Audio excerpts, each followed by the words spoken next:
இதுல நாங்கள் பார்க்க வேண்டிய இந்த வீடியோவினுடைய டாபிக் வடக்கு மாகாண சபையில தமிழீழம் தொடர்பான கட்சியாக நீங்க இருப்பீங்களா? எல்லாருமே முக்கியமாக புலம்பெயர் நாட்டில இருந்து என்ன நேசிக்கிற ஆக்கள் மனசுல பல பேருடைய மனசுல கேள்விக்குறிகள் இருக்கின்ற. ஏனென்றால் அர்ச்சுனா தேசிய தலைவருடைய தமிழீழ கோட்பாட்டை தமிழனுக்கு ஒரு தனி ஈழம் வேணுங்கின்ற, அதாவது இந்த ஒரு தேசம் வேணும், ஒரு தாயகம் வேண்டாம், இப்படி எல்லாம் கஜேந்திரமார் உருட்டுகின்ற அந்த உருட்டல்கள் இல்லாம உண்மையாகவே அர்ச்சுனா ராமநாதன் தமிழீழ தேசிய தலைவருடைய தனிநாட்டு கோரிக்கையான புலிகளின் தாகம் தமிழீழ தாயகம் என்கின்ற இந்த கோட்பாட்டை அர்ச்சுனா ராமநாதன் அவர்கள் எந்த அளவுல பிரதிபலிக்கிறார், இவர் எந்த அளவுல அதை ஏற்றுக்கொள்ளுகிறார், நான் ஒரு தமிழ் பேசுகின்ற தமிழ் ஈழ கட்சியா என்றெல்லாம் ஒரு மிகப்பெரிய கேள்விகள் இருக்கிறது.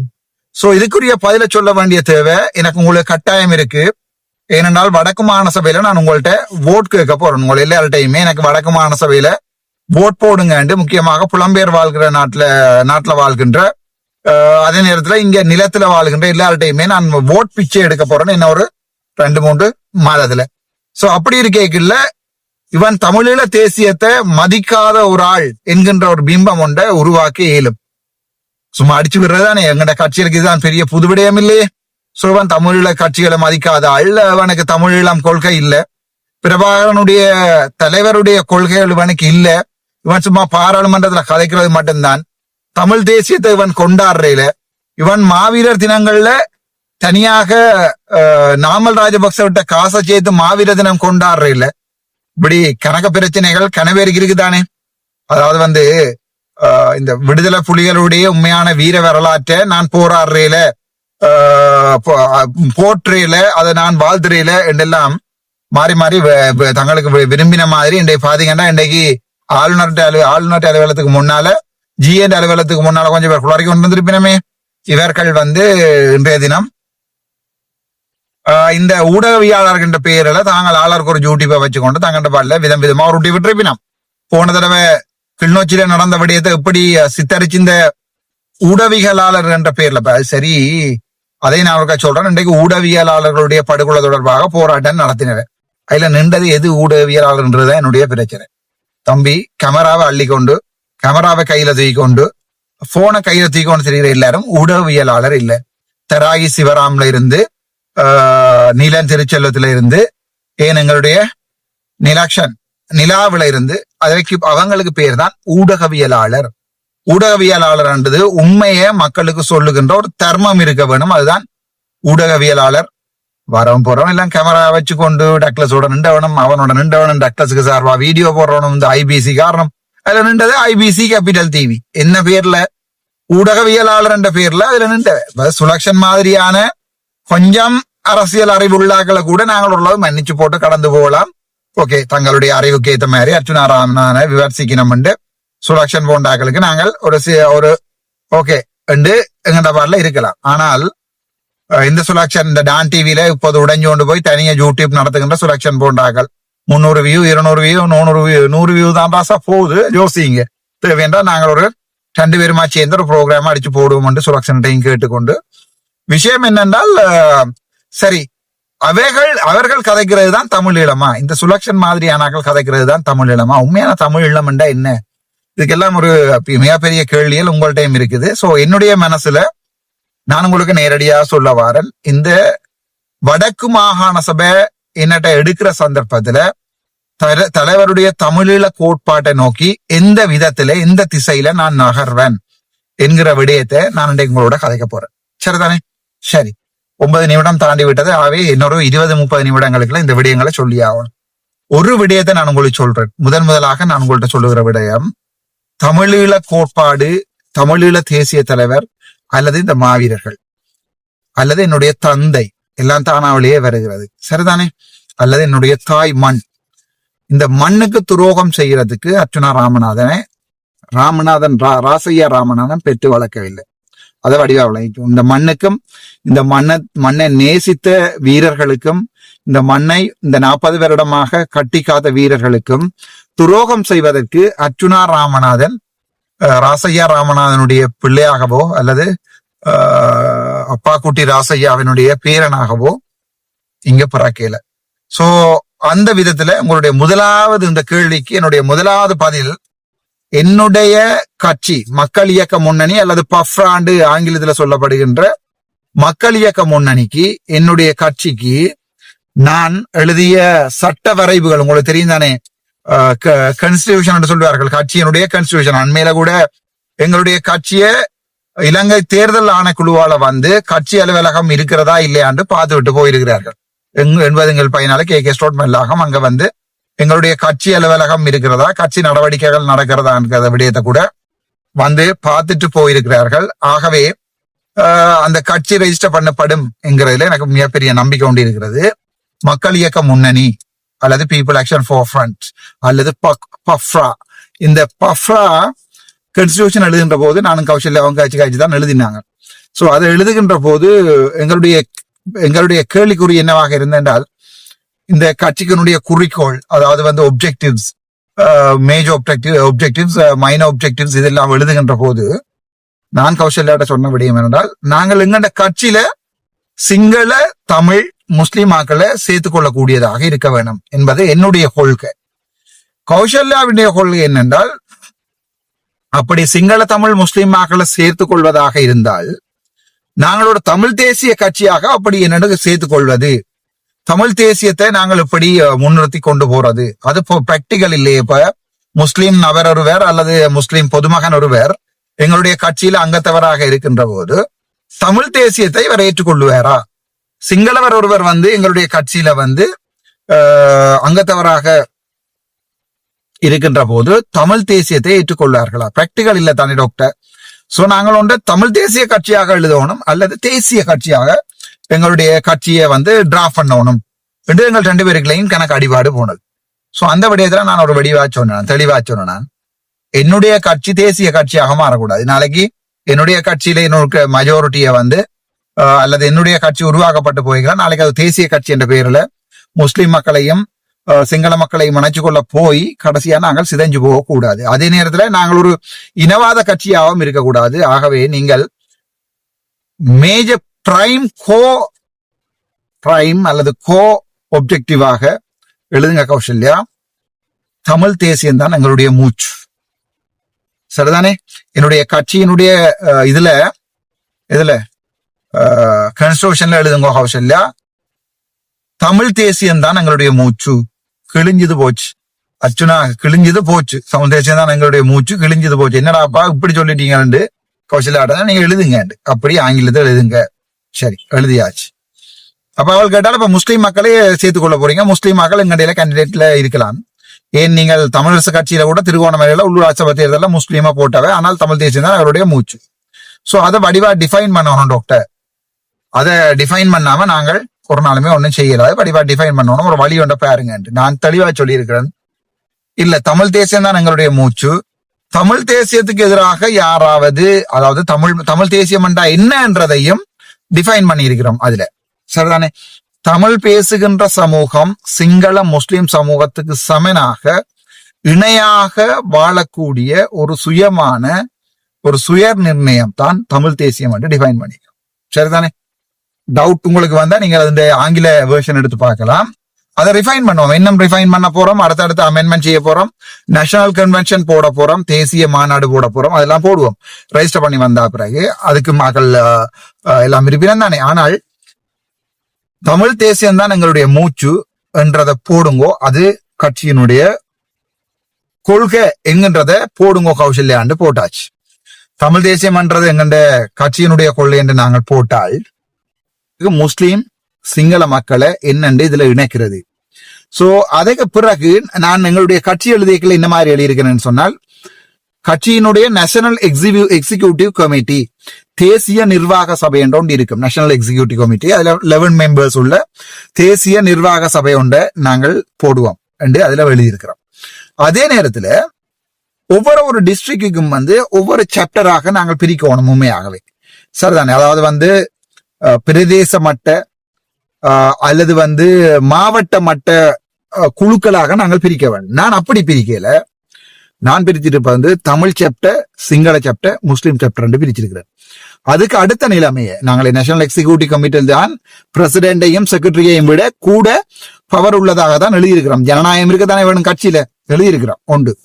ஆனால் கீழே வடிவாக எழுதியிருக்கிறோம், எங்களோட கட்சி வந்து நேஷனல் எக்ஸிகியூட்டிவ் கமிட்டிக்கு கீழே, தேசிய நிர்வாக சபைக்கு கீழே தமிழ் சாப்டராக, சிங்கள சாப்டராக, முஸ்லீம் சாப்டராக இருக்கும். சோ நானும் கௌசல்யா நரேந்திரனும் அதுக்கு முதலாவது ஸ்தாபகர்களாக, ஃபவுண்டர்ஸாக நான் கௌசல்யா நரேந்திரன் போடப்பட்டிருக்கேன். ஆனால் நான் கௌசல்யா நரேந்திரன் அதுல ஆபீஸ் பேரர்ஸாக பிரசன்ன, எங்கட பிரகாசன், ஜெகதாஸ், என்னுடைய அண்ணா ராமநாதன் ராமகிருஷ்ணா, இப்படி எல்லாரையுமே போட்டிருக்கோம் அதுல ஆபீஸ் பேரர்ஸ் என்ற பேர்ல. ஆனால் இந்த சாப்டராக பிரிக்கின்ற போது ஒவ்வொரு சாப்டருக்கும் ஒவ்வொரு தலைவர்கள் வரக்கூடிய மாதிரி நாங்கள் போட்டியிருக்கிறோம். ஆகவே சிங்கள சாப்டர் என்ற ஒன்றை உருவாக்கி அதுக்கும் நான் தான் பிரசிடென்டா இருக்க போறோம், அதுக்கும் கௌசல்யா தான் செக்ரட்டரியா இருக்க போறா. பட் சிங்கள சாப்டருக்கு கேன் பி சம்பன், யாராவது ஒரு ஆள் அதற்குரிய தலைவராக இருக்கலாம் சிங்கள சாப்டருடைய. அப்படித்தான் இந்த நாட்டில் நாங்கள் ஒரு ஜனநாயகமாக தமிழ் தேசியத்தை மதிக்கிற ஒரு கட்சியை கட்டி கொண்டு வரலாம். சிங்கள சாப்டருக்கு வந்து ஒரு ஆள் பிரசிடென்டா இருக்கும், அதுக்கு ஒரு ஆள் செக்ரட்டரியா இருக்கும், அதுக்கு ட்ரெஷரர் வராது, ட்ரெஷரர் நேரடியாக எங்களோட ட்ரெஷரர் தான் அதுக்கு ட்ரெஷரரா இருப்பார். முஸ்லீம் சாப்டரும் அதே மாதிரி தான். சோ முஸ்லீம் அங்கத்தவர்களை, முஸ்லீம் மக்களை பிரதிநிதித்துவப்படுத்துகின்ற தனி சாப்டர் ஒன்று இருக்கும். முஸ்லீம் சாப்டர் வேற, சிங்கள சாப்டர் வேற, தமிழ் சாப்டர் வேற. சோ ஓகே, அம்பாறையில நாங்க போட போறோம் டீம். அம்பாறையில அடுத்த முறை பார்லிமெண்ட் எலெக்ஷன்லையும் இன்னொரு மாநசபை எலெக்ஷன்லையும் அம்பாறையில டீம் போட போறோம். இப்ப என்ன கேள்வி என்றால், அப்படி சாப்டரா போட்டா முஸ்லீம் சாப்டர் வந்து எங்கண்ட தமிழ் தேசியத்துக்கு எதிராக எல்லாம் கதைக்க போகுது. இப்ப என்ன தெளிவா சொல்லி இருக்கிறேன், எங்களுடைய ஸ்ரீலங்காவினுடைய கான்ஸ்டிடியூஷன் டிஃபைன் பண்ணுகிறது ஃப்ரீடம் ஆஃப் ஸ்பீச்.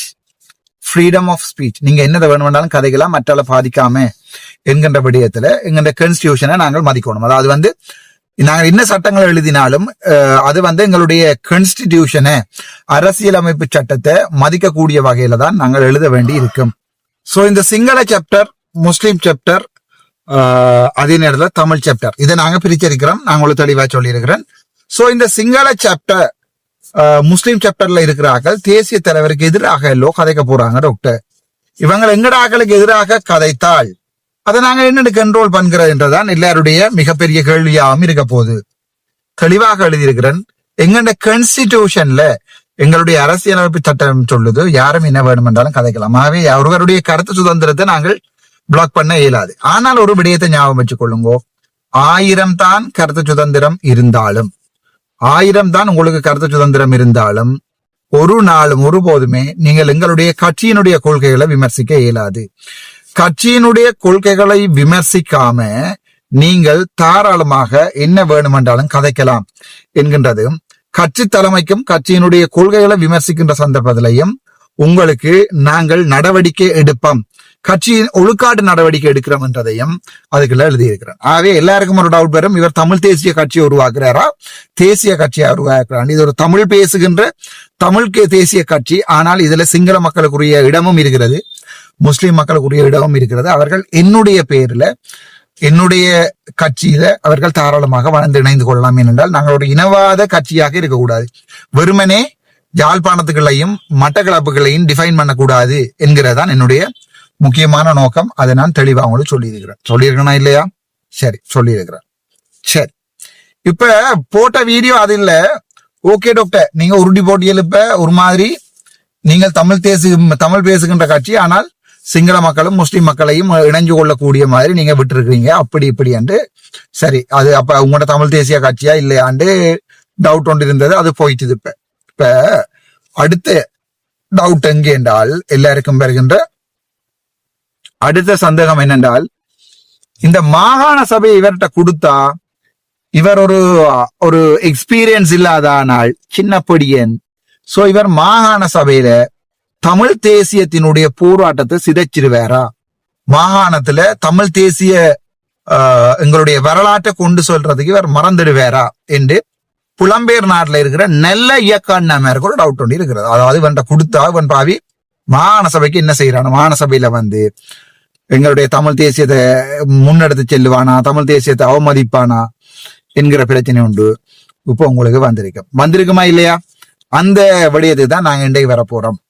சோ மாகாண சபை என்னட்ட வருகின்ற, அதாவது வந்து தனியே டக்ளஸோட சேர வேண்டிய நம்ம என்னது தயவு செய்து ஏற்படுத்தி வைக்காதீங்க. ஆகவே 20க்கும் மேற்பட்ட சீட்களை தர்றதுக்கு உங்களுடைய கையாலையும் காலையும் தலையாலையும் கெஞ்சி கேட்கிறேன். அது வேற பிரச்சனை. சரி, அப்படித்தான் தந்தா கூட, நீங்க 20க்கும் மேற்பட்ட சீட்டுகள் தந்தா கூட டாக்டர், அதுக்கு பிறகு நீங்கள் தமிழ் தேசியத்தை மறந்துட்டீங்க என்றால், அதுக்கு பிறகு வந்து எங்களுடைய போராட்டத்தை மறந்துட்டீங்க என்றால் நீங்கள் எப்படி என்னோட கேட்கலாம் ஒரு கேள்வி என்றால், டாக்டர் நீங்க உங்களோட அப்பாவை மறந்துட்டீங்க என்றால் அப்படியும் கேட்கலாம் தானே. ஆகவே நான் உங்களுக்கு ஒரு விடயத்தை சொல்றேன். நான் என்னுடைய தந்தையார இழந்த வலியையோ நான் வாழ்க்கையில மறக்க மாட்டேன். ஆகவே வடக்கு மாகாண சபை என்னோட வரைகளை நேற்றைக்கு ஒரு வீடியோ போட்டிருக்கேன். ஒரு வைத்தியராக நான் என்னென்னத்தை எங்களுடைய வடக்கு மாகாண சபையில நான் மாற்றங்களை கொண்டு வருவேன் என்கிற விடயத்தை நான் உங்களுக்கு நேற்றைக்கு போட்டிருக்கேன்.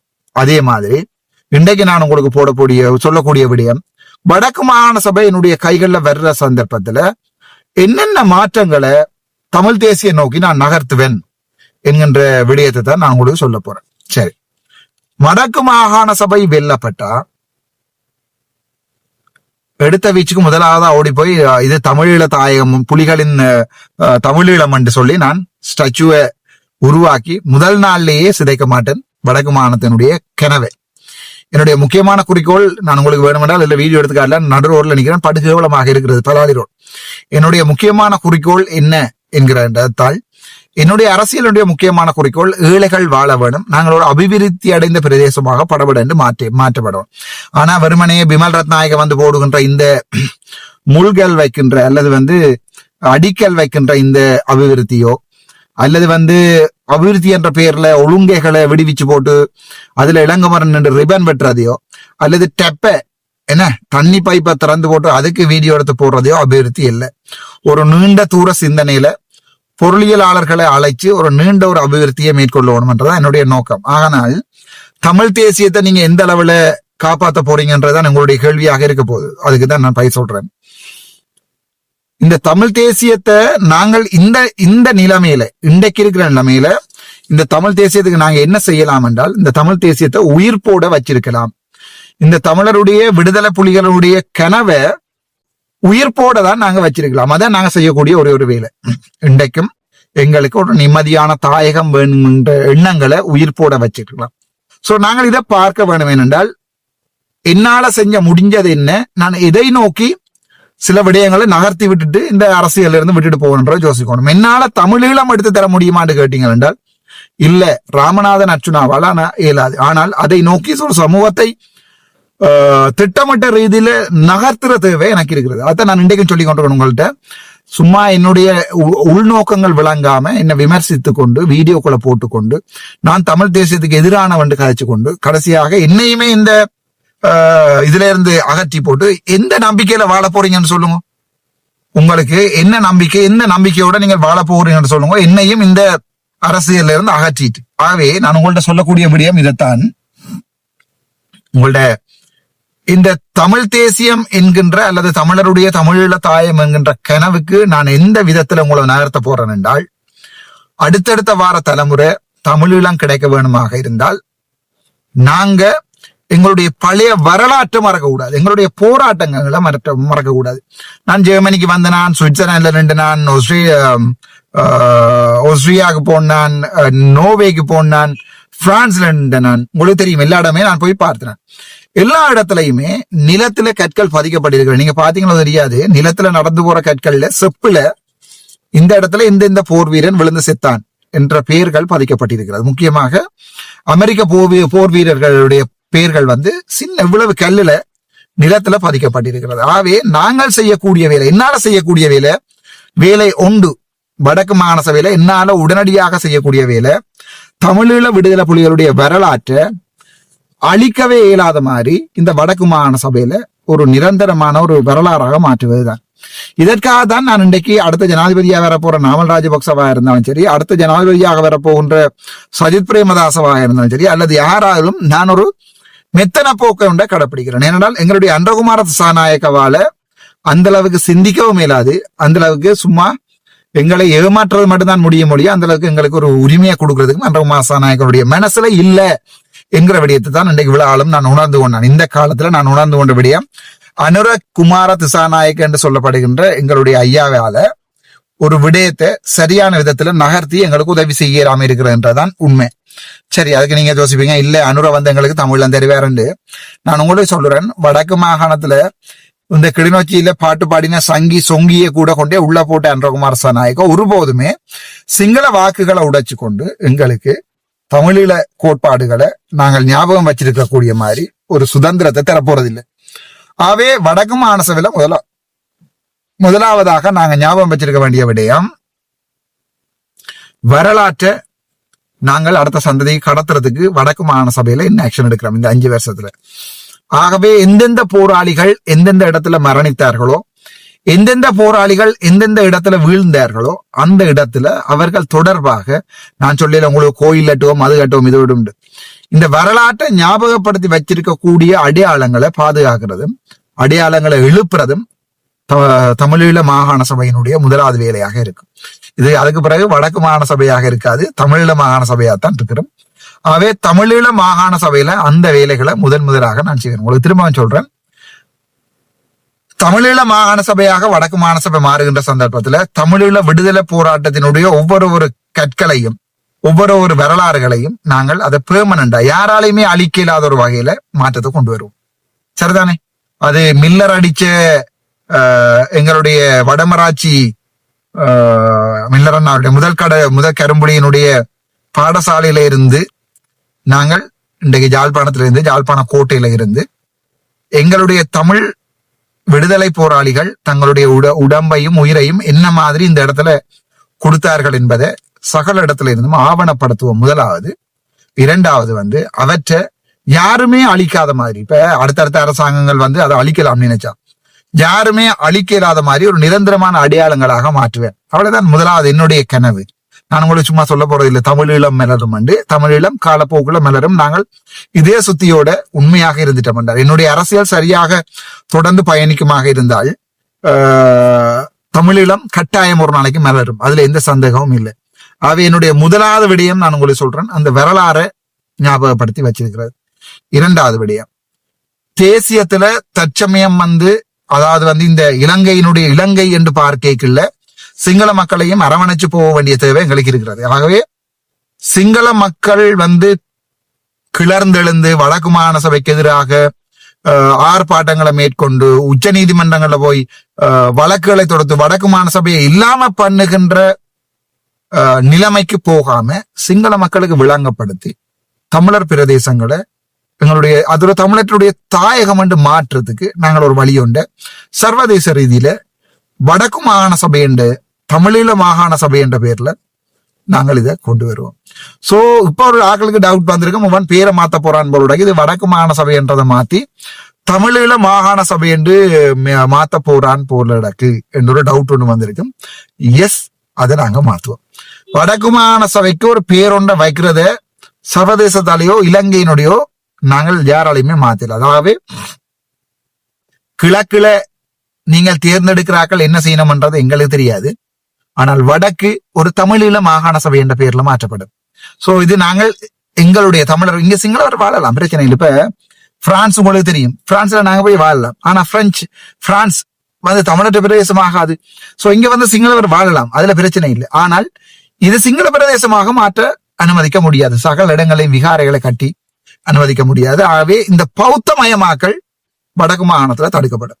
இருக்கிற அவ்வளவு இதுகளையும் தவிர சரிதான், உங்களுக்கு தெரியும், இதுவரைக்கும் நான் நினைக்கிறேன் 40க்கும் மேற்பட்ட இவங்க ஆமிக்காரர் தொடர்ந்து இருந்தபடியா 40க்கும் மேற்பட்ட மத கட்டுமானங்களை இதுவரைக்கும் ஆமிக்காரரும் சிங்களவர்களும் சேர்ந்து வடக்கு மாநிலத்துல கட்டிக்காங்க. 40 or 60க்கும் மேற்பட்ட இடங்கள் கட்டப்பட்டிருக்கின்றன. சோ அதை அப்படியே நாங்கள் மெயின்டைன் பண்ணிக்கொண்டு தையிட்டு விகாரை உடைக்க போறதில்லை. உடைச்சு சிங்கள மக்களுக்கு இடையில மறுபடியும் ஒரு பிரச்சனையை உருவாக்க போறதில்லை. அவை தையிட்டு விகாரையாவே இருக்கட்டும், அது அப்படியே இருக்கட்டும். அதை சூழ ஒரு குடியேற்றங்களை கொண்டு வரதையோ இல்லையோ இல்லாமலோ தான் பண்ணணும் நாங்கள். சோ சிங்களமயமாக்கல் பௌத்த மயமாக்கல் இனப்பரம்பலை தடுக்கிற வகையில செய்கின்ற இந்த அரசாங்கத்தினுடைய திட்டமிட்ட வேலைகள் எல்லாத்தையுமே வடக்கு மாகாண சபை எதிர்க்கும். இப்போ உதாரணத்துக்கு மத்திய அரசாங்கம் ஒரு இதை கொண்டு வருது என்றால் வடக்குல குடியேற்றம் செய்ய போறோம், கிவுல்லோயா குடியேற்றம், கலாோயா குடியேற்றம், இப்படி ஓயா குடியேற்றங்களை வந்தால் அதை முற்று முழுதாக நாங்க வடக்குல எதிர்ப்போம். சிங்கள மக்களை கொண்டு வந்து வடக்குல வந்து உதாரணம் உங்களுக்கு தெரியும் மணலாறு பகுதிகளில் வலியோயா பகுதிகளில் வந்து சிங்கள மக்களை குடியேற்றி இருக்கிறார்கள். சோ அது எல்லாத்தையுமே வடக்கு மாகாணசபை 100% இருக்கும். அப்படி நீங்கள் தமிழ் பிரதேசங்கள்ல பேர்களை மாற்றுறதையோ தமிழ் ஊர்கள பேர்களை மாற்றுறதையோ இங்க வந்து கொண்டு உங்களோட இஷ்டத்துக்கு நீங்க சிங்கள பிரதேசங்களாக மாற்றுவதற்கு நாங்கள் எந்த விதத்திலையும் அனுமதிக்கப்படல. அதுக்கு நல்ல ஒரு உதாரணம் சொல்றேன். அண்மையில சிங்கள டீச்சர்ஸ் மாதிரி கொஞ்சம் பேர் வந்து யாழ்ப்பாணத்துல ஜெஃப்னா பிரஸ் கிளப்ல இருந்து கொண்டு என்ன சொன்னார்கள், இங்கே சிங்கள பாடசாலைகள் வேணும், இங்க தமிழ் பாடசாலைகள் குறைவு. மாகாணத்துல ஒருபோதுமே எங்களால் அனுமதிக்க முடியாது. என்னென்றால் முஸ்லிம் மக்களையோ சிங்கள மக்களையோ குடியேற்றம் செய்கின்ற ஒரு வேலையை நாங்கள் ஒருபோதும் அனுமதிக்க முடியாது. ஆனால் ஒரு விடயத்தை நீங்கள் ஏற்றுக்கொள்ளணும். அது உங்களை எத்தனை பேர் ஏற்றுக்கொள்வீங்கன்றது எனக்கு தெரியாது. வடக்கு மாகாணத்துல இருந்து நாங்கள் முஸ்லிம் மக்களை 1990 வெளியேற்றம் செய்திருக்கிறோம். சரிதானே? சோ அந்த வரலாற்று தவற தேசிய தலைவர் கூட பல தடவைகள்ல ஏற்றுக்கொண்டு முஸ்லிம் மக்களை மறுபடியும் வந்து வடக்கு மாநிலத்துல வாழ சொல்லி முஸ்லிம் மக்களை சொல்லி இருக்கிறார். ஆகவே நாங்கள் ஒரு விடயத்தை ஏற்றுக்கொள்ளணும். முஸ்லிம் மக்கள் பரம்பரையாக இந்த இடத்துல வாழ்ந்திருந்தால் அவர்களை மறுபடியும் தங்களுடைய வாழ்விடத்துல வந்து வாழ்றதுக்கு நாங்கள் தமிழராக யாழ்ப்பாணத்துல இருந்து வெளியேற்றப்பட்டிருந்தாலோ அல்லது வேற எந்த இடங்கள்ல இருந்து வெளியேற்றப்பட்டிருந்தாலோ அவர்களுடைய வாழ்விடங்களை நாங்கள் ஒருபோதுமே கொடுக்க மாட்டோம். அவர்கள் வெளியேற்றப்பட்டதை நியாயப்படுத்தவும் இயலாது. ஆகவே இந்த விடயத்துல தமிழ் மக்கள் பல பேர் எனக்கு எதிராக திரளுவார்கள் நினைக்கிறேன், எனக்கு எதிராக கதைப்பார்கள் நினைக்கிறேன். ஆகவே நான் இந்த விடயத்துல அப்படி எதிராக நீங்கள் கதைச்சீங்கன்னா நான் அதை ஏற்றுக்கொள்ள மாட்டேன். முஸ்லிம் மக்கள் பரம்பரையாக வாழ்ந்த யாழ்ப்பாணத்துல அவர்கள் வந்து பேக்கரிகள்ல வேலை செய்தார்கள், கேஸ் ஃபேக்டரியில வேலை செய்தார்கள் சொல்லுறார்கள், மற்ற இந்த அச்சுவேலி கை தொழிற்சாலையில வேலை செய்தார் சொல்லுறார்கள், அவர்களுக்கு காணிகள் இருந்தான்னு சொல்றார்கள், கடைகள் இருந்தான்னு சொல்றார்கள். அவை ஆதாரப்படுத்தப்பட்டால் அவர்கள் வந்து மறுபடியும் மீள்குடியேற்றம் செய்யப்படுகின்ற விடயங்களை நாங்கள் ஒருபோதுமே தடுக்க மாட்டோம். ஆகவே தமிழீழம் என்பது தனியே தமிழ் மக்கள் என்பது அல்ல, தமிழருடைய கனவுதான் தமிழீழம். ஆகவே அந்த விடயத்துல நான் கட்டாயம் முஸ்லிம் மக்களுடைய பக்கமும் என்னுடைய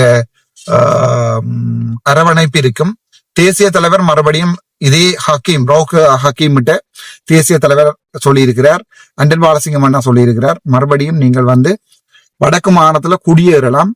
ஆகவே நாங்கள் உங்களை இனச்சுத்திகரிப்பு செய்ததாக வரலாறு இருக்கக்கூடாது, நீங்கள் வந்து சேரலாம். ஆகவே வடக்கு மாகாண சபையில முஸ்லீம் மக்கள் வந்து சேரலாம். அதனாலதான் நான் சொல்றேன் உங்களுக்கு, வடக்கு மாகாணத்துல வந்து முஸ்லீம் மக்கள் மறுபடியும் வந்து வாழலாம் என்றால் அவர்களுடைய பிரதித்துவமும் என்னுடைய கட்சியில இருக்கணும் என்பதுதான் என்னுடைய குறிக்கோள். அதைத்தான் நான் உங்களுக்கு சொல்லி இருக்கிறேன்.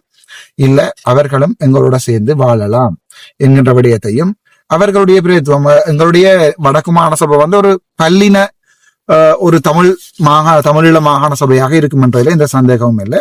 சோ அதை நான் அனுமதிப்பேன், அதுக்கு நான் எதிராக எதுவுமே செய்ய மாட்டேங்கிற விடயத்தையும் நான் உங்களுக்கு சொல்ல விரும்புறேன். சரி, ஓகே. அதை நீங்கள் டாக்டர் நீங்க சொல்லி இருக்கிறீங்களா, அதாவது என்னென்றால் வடக்கு மாகாண சபையில அவர்கள் வந்து வேலை செய்யலாம், வாழலாம். Okay, so right. வரலாற்றை கடத்துவேன் என்று சொல்லி இருக்கிறீங்க, வரலாற்றை அடுத்த தலைமுறையை கொண்டு போவோம்னு சொல்லி இருக்கிறீங்க, தமிழீழ விடுதலை புலிகளுடைய போராட்டத்தை அடுத்த தலைமுறையை கொண்டு போவோம் என்று சொல்லி இருக்கிறீங்க. அது எல்லாத்தையும் நாங்கள் ஏற்றுக்கொள்றோம். தமிழீழம் எப்படி கிடைக்கும் டாக்டர்? வடக்கு மாகாண சபை கிடைத்தால் தமிழீழம் கிடைக்குமான்னு கேட்கிறீங்க, சரிதானே? அதுக்கும் நான் உங்களுக்கு பதில் சொல்றேன். இதாலதான் சிங்கள தலைமைகளோட ஒரு நட்புறவை பேணுறதுக்கு ட்ரை பண்றேன். சிங்கள மக்கள் அர்ச்சுனா ராமநாதனை ஏற்றுக்கொள்றதுக்கு ஒரு வழி ஒன்றை இந்த வரைக்கும் ஏற்படுத்தி கொண்டு இருக்கிறேன், சரிதானே? தாராளமாக அவர்கள் அங்கீகரிப்பார்கள். வடக்கு மாகாணத்துல போலீஸ் அதிகாரமும் காணி அதிகாரமும் உள்ள ஒரு நல்ல பலமான மாகாண சபை வாரத சிங்கள மக்கள் ராமநாதன் அர்ச்சுனா எடுத்தால் கட்டாயமா ஆதரிப்பார்கள், சரிதானே? அதுல உங்களுக்கு எந்த டவுட்டும் வேண்டாம். நீங்க பொது வாக்கெடுப்பு சிங்கள மக்களுக்கு இடையில போனால் அர்ச்சுனா ராமநாதன் வடக்கு மாகாண சபை வைத்திருந்தால் அர்ச்சுனா ராமநாதன் சிங்கள மக்களையும் அரவணைத்து போனா உங்களுக்கு எந்த சந்தேகமும் வேண்டாம். சிங்கள மக்கள் ஒருபோதுமே காணி அதிகாரம் கொடுக்கறதையோ போலீஸ் அதிகாரம் கொடுக்கறதையோ தடுக்க போறதும் இல்லை. சிங்கள அரசியல்வாதிகள் முக்கியமாக தடுக்க போறதும் இல்லை. சிங்கள மக்கள் என்ன சொன்னால் அது நேரடியாக சிங்கள அரசியல்வாதிகள் தானே. அதாலதான் எல்லா பக்கமும் திரும்பி சிக்ஸ் அடிக்க வலிக்கிடுகின்ற ஒரே ஒரு காரணம், மற்றபடி வேற எந்த காரணமும் இல்லை. ஒரு பக்கம் சிக்ஸ் அடிச்சு கொண்டு எங்களால விளையாட இயலாது. உங்களுக்கு தெரியும், ஓஃப்ல விளையாடினாலும் சரி, லெக்கில் விளையாடினாலும் சரி, மீனுக்கு விளையாடினாலும் சரி, எல்லா பக்கமுமே விளையாட தெரிஞ்சவன் தான் ரன் அடிக்கலாம். அதை விட்டு போட்டு தனியா இல்லை நான் லெப்டுக்கு தான் திருப்புவேன், வார போல முழுக்க லெப்டுக்கு தான் திருப்புவேன்டா 4 போல்ல அவுட் ஆயிடுவோம். சோ இந்த விடயத்தை நான் உங்களுக்கு சொல்றேன். தமிழீழ மாகாண சபை என்கின்ற பேர்ல எங்களுடைய மாகாண சபை மாற்றப்படும். இவ்வளவுதான் என்னால செய்யலாம்.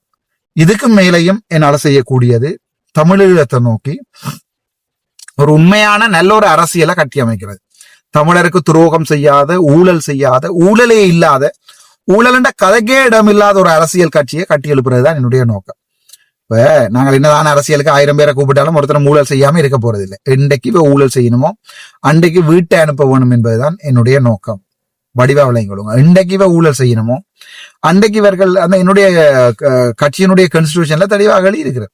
இவர்கள் எல்லாரையும் வீட்டை அனுப்ப வேண்டியதுதான் ஒரே ஒரு வழி. ஆகவே என்ன செய்யக்கூடியது, தேசிய தலைவருடைய காலத்துல தமிழீழம் மலர்ந்திருக்கைகள்ல அது எவ்வளவு பாதுகாப்பானதாகவும் எவ்வளவு ஊழல் இல்லாததாகவும் எவ்வளவு தூரநோக்கு சிந்தனையோடையும் தேசிய தலைவர். உங்களுக்கு தெரியும், கிளிநொச்சியில A9 ரோட்ல அந்த காலத்துல வச்ச மரங்களை தான் இந்த காலத்துல நாங்க தரைச்சு கொண்டிருக்கிறோம். அந்த காலத்துல தூரநோக்கு சிந்தனையோட தேசிய தலைவர் வச்ச மரங்களை தான் இன்ற வரைக்கும் நாங்கள் தரைச்சு கொண்டிருக்கிறோம். அதை நீங்க மறக்க கூடாது. ஆகவே என்னை பொறுத்த வரைக்கும் நான் நினைக்கிறேன், தேசிய தலைவருடைய அந்த நோக்கத்தை என்னால செய்ய வேண்டுமாக இருந்தால் தலைவருடைய சிந்தனைகளுக்கு ஏற்ற மாதிரி பழைய புத்தகங்கள் எல்லாத்தையும் தட்டி எடுத்திருக்கேன். நான் எல்லாம் விடுதலை புலிகளுடைய இலச்சனைகளோட இருக்கிறதால PDF மட்டுமே எடுத்திருக்கிறேன். அதை எடுத்து நான் பத்திரமா வச்சிருக்கிறேன். அதுல எங்களோட பொருளாதார வளர்ச்சி தொடர்பாக தமிழ் விடுதலை புலிகள் நீண்ட கனவுகளை எழுதி வச்சிருக்கிறார்கள். ஆகவே அவை நடக்கும், அவற்றை நான் பார்ப்பேன். சரி, அடுத்ததாக பார்க்க போகிற விடயம், என்னால என்னுடைய இனத்துக்கு சொல்லக்கூடிய ப்ராமிஸ், என்னுடைய இனத்துக்கு கொடுக்கக்கூடிய உத்தரவாதம், என்னுடைய இந்த அரசியல் பயணத்துல தமிழ விடுதலை புலிகளுடைய போராட்டம் மழுங்கடிக்கப்படவும் மாட்டுது.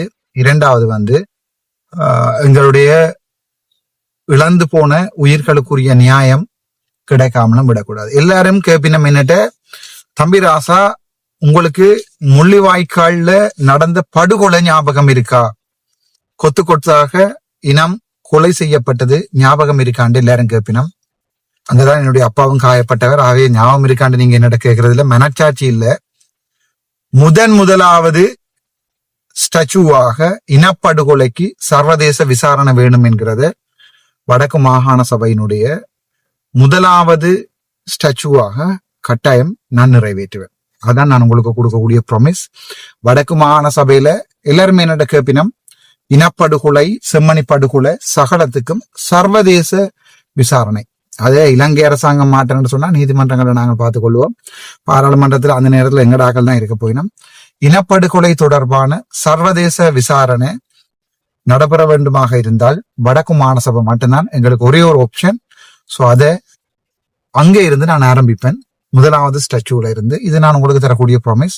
அந்த டைம்களில் வடக்கு மாகாணசபை நான் தற்சமயம் இவர்கள் ஏதாவது குழப்புவார்களாக இருந்தால் அபிவிருத்தி சம்பந்தமான 2-3 ஸ்டாச்சுஸை போட்டுட்டு தான் அதுக்கு பிறகு எங்களுடைய இனப்படுகொலை தொடர்பான ஸ்டாச்சுஸுக்கு போக வேண்டியிருக்கும். ஸ்டாச்சுஸ்ன்றது மாகாண சபை சட்டங்கள், அதுகளுக்கு போக வேண்டியிருக்கும். ஸோ அது தொடர்பாக நாங்க பார்ப்போம். சரிதானே? ஸ்டாட்யூட்ஸ் தீர்மானங்கள், அதாவது வடக்கு மாகாண சபையில் ஏற்படுகின்ற தீர்மானங்கள் ஒருபோதுமே இலங்கையினுடைய இறையாண்மையை பாதிக்காது. ஆகவே அதுல இலங்கை அரசாங்கமோ அல்லது இப்ப இருக்கிற கவர்னர் அப்பவும் கவர்னரா தான் இருப்பார். பயப்படாங்க, வேற NPP போடுவீனம், ஆனா அப்பவும் கவர்னரா தான் இருப்பார். இதுல தோத்து போய் கவர்னரா போய் அங்கே இருப்பார். NPP அரசாங்கம் உங்களுக்கு இந்த வேலையை செய்யுமாக இருந்தா இனப்படுகொலைக்குரிய நீதியை தேடித்தரும், அல்லது இந்த வெள்ளவேட்டியல் தேடி தருவாங்கன்னா நீங்க வெள்ளவேட்டியலுக்கு ஓட் போடுங்க. இல்ல அர்ச்சுனா ராமநாதன் முதுகெலும்புள்ள ஒரு தமிழ் பிரதிநிதி என்று சொல்லி நீங்கள் அரசியல் பிரதிநிதி என்று நீங்க நினைச்சா மாகாண சபை வரைக்குள்ள நாங்கள் அதை பார்க்கலாம். நன்றி, வணக்கம். டாக்டர் அர்ச்சுனா.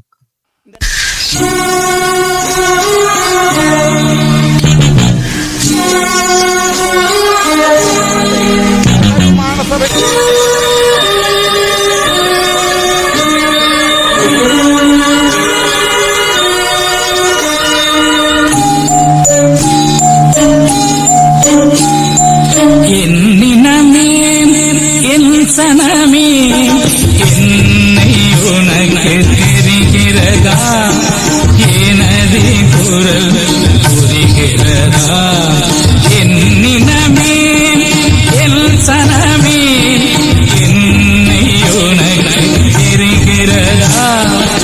எனது குரல் புரிகிறதா என் நினமே என் சனமே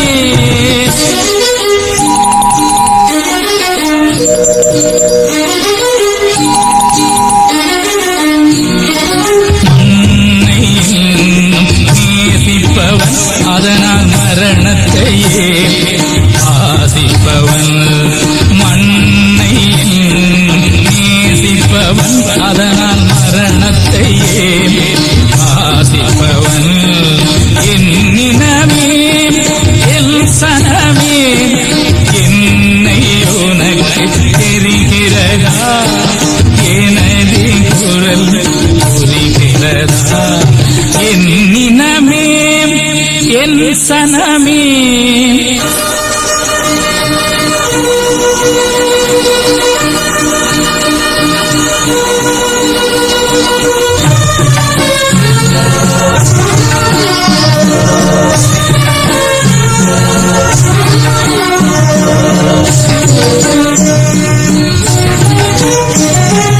அன்னை தந்தை எனக்கு முண்டு அன்பு செய்ய புறவும் என்னை நம்பி உயிர்கள் உண்டு ஏக்கம் நெஞ்சில் நிறையவும் மண்ணை நேசிப்பவன் அதற்காய் மரணத்தையே வாசிப்பவன் என் நினமே என் சனமே என்னை உனக்கு தெரிகிறதா எனது குரல் புரிகிறதா என் நினமே என் சனமே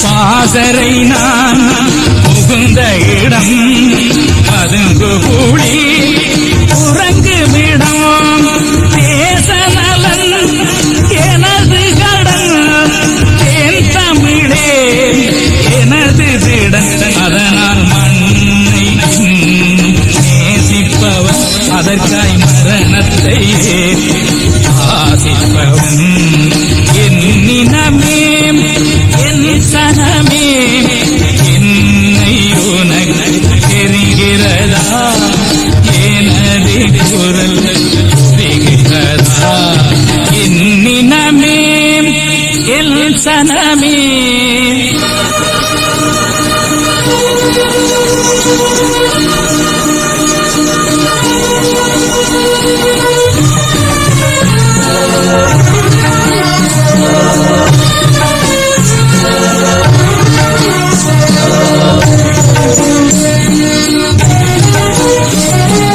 என் முடிவில்